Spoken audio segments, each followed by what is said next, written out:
កំពូលតារាចម្រៀងខេមរៈ សិរីមន្ត ត្រៀមចាញ់ច្រៀងតាមផាប់ជាលើកដំបូងតាមការអញ្ជើញរបស់ស្រាប៊ីគ្រីត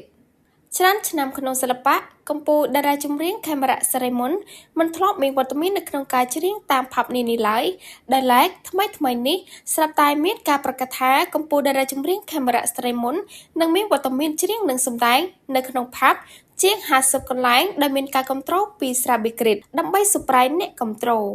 ស្រាប៊ីគ្រីតលែងឈុតធំនិងចំណាយមិនធម្មតាឡើយសម្រាប់ការអញ្ជើញកំពូលតារាចម្រៀងខេមរៈ សិរីមន្ត ចេញច្រៀងនិងសម្ដែងក្នុងផាប់ជាលើកដំបូងនេះ ដោយដែលមហាជនបានឃើញស្រាប់ហើយថាភាគច្រើនកំពូលតារាចម្រៀងខេមរៈ សិរីមន្ត តែងតែមានវត្តមាននៅក្នុងការប្រគំតន្ត្រីធំៗតាមបណ្ដាខេត្តក្រុងនានានិងនៅក្នុងពិធីធំៗប៉ុណ្ណោះ លោកកម្រមានវត្តមាននៅតាមផាប់កម្សាន្តនានាណាស់ ឆ្លើយតបទៅនឹងការចង់បានរបស់អ្នកគាំទ្រស្រាប់តែថ្មីនេះស្រាប៊ីគ្រីតបានត្រៀមលែងឈុតធំ